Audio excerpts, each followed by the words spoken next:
All right, guys. So I'm just looking at the end of this, rewinding it, checking everything out, man. But it wasn't what I said it was gonna be. I said it was gonna be a knockout in the sixth for Triple G. He did knock the dude down early in the fight. Much credit to him for that. It was a good shot. A lot of my brother, he basically said it wasn't a good shot. He didn't like the shot, but he caught him in the midst of some bad footwork and knocked Jacobs down early. So I was kind of stunned with what I saw as far as Jacobs' movement, as far as his hand speed, his jab, the combinations he was putting together, the game plan they came in with. It's like I said in the video before this one.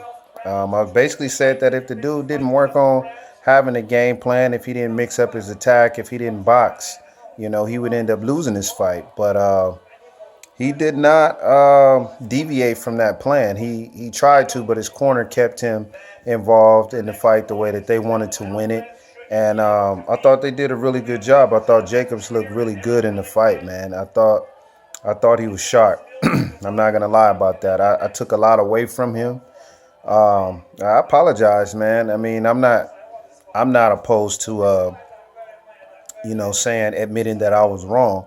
If a guy came in and did something totally different than what I said he was gonna do, he came in with a solid game plan. He moved, he boxed, he didn't run. It wasn't that much grabbing and holding on his end, and he held up his end. But in the end, he ended up losing the fight. Triple G, I thought his jab was on point for most of the night. He was throwing his jab, he was landing his jab. But outside of that, he wasn't really doing what you're accustomed to seeing him do. He let Jacobs control the pace of the fight. He had Jacobs had Triple G following him around a lot, and Triple G is not known to be a fighter that's going to dive in and look for something that isn't there. He's not that type of fighter, and Jacobs was expecting it, which is why he chose to switch, and he was looking to land his right hand or the straight right or the uppercut or the hook when Triple G came in. But Triple G doesn't dive in on punches. So, you have to come up with another game plan, something else that's going to wow the judges. And I don't think that he did enough to wow the judges in the fight, as far as the boxing fans, as far as us watching the fight at home at a safe distance.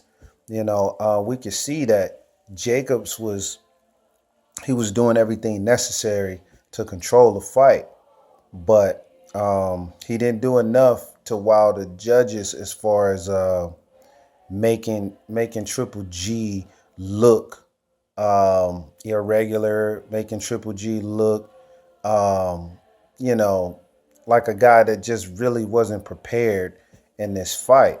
He struggled in this fight though, from a boxer's perspective, a boxing fan's perspective, shall I say. He struggled in this fight. He was coming forward. He didn't let his hands go a lot in this fight. Normally, you'll see Triple G after about 3 rounds. You'll see him putting together something majorly significant in these fights. But in this fight, he was a lot more cautious, which he did to his credit. He did say that he doesn't disrespect his opponents. So especially Jacobs, he knew that this guy was going to be a big test for him, and he had to go in and study a lot more than he usually would against other opponents that he has faced in the past. He was able to corner Jacobs a few times. He was able to get Jacobs to exchange and open up a few times, but not as much as I would have liked to have seen from him if you're going to allow him to keep his belts. So I mean, this fight to me was a 112, 115 for Jacobs because of the simple fact that he did control the fight after the knockdown. So you couldn't technically give Triple G all of those rounds due to the fact that he wasn't doing what he's accustomed to doing to all of his competition in previous fights. You know, he's able to somehow walk these guys down. He's able to take their best punch, and he's able to come back with his best punch and do some significant damage. He didn't really significantly damage Jacobs tonight, but he did show that he was strong enough to fight a pure middleweight and knock him down. He did show that early, but nothing else came afterwards. He did cause Jacobs to, if you will, switch up his game plan a little bit, even though that was probably a part of their game plan. He wouldn't have had to have gone to the switch if Triple G didn't land something significant on him to cause him to do the switch. So that's something that the judges are going to be looking at and studying as well. Why is Jacob switching? If Triple G wasn't landing during those exchanges, then there would have been no need for Jacobs to switch. He was taking some significant punches in those middle rounds in 5 and 6. He was taking some significant punches at that time. So they were looking at how wobbly he was after the knockdown. And going into the 5th and the 6th round, he was still kind of wobbly. So those swing rounds, you got to always pay attention to those swing rounds in boxing. And that's what the referee, not the referee, but that's what the judges are going to be looking at. That's what they're going to be paying attention to, those swing rounds, 5, 6, and 7, even sometimes 8. I'm willing to throw 8 in there as a championship round because guys already know if they're down on the scorecards, they're gonna make an attempt to start trying to hurt the guy or open up a little more, or even try to go for the knockout. So you're gonna see guys trying to hurry up and string together their combos, string together most of their jabs and hooks and things like that. You're gonna see more of those things come out because they're trying to slow down the opponent. They're trying to take them out of their game plan. They're trying to, once again, trying to get them to open up so that they can land something significant.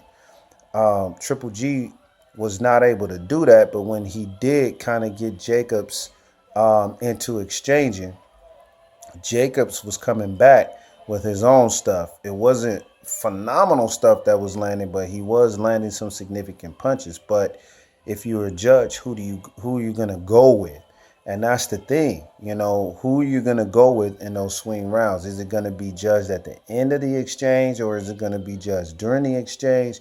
Who controlled the fight the most? So it's up to you guys to decide for yourself who really won the fight. Like I said before, I had Triple G winning this fight by knockout. But I feel a little hurt, man, because I don't really feel like he went in there and displayed what he needed to display. I told you guys in the last video that I wanted him to make a statement in this fight, and the statement to me was not made for him to retain the belts. So I'm a little disappointed in the decision, man. I can't lie. I feel like it was a little bit of a robbery right there in that fight. I would have liked to have seen Triple G look a little bit more solid in this fight. Man, he did, and his jab was very deceptive. I didn't know Triple G's jab was that good.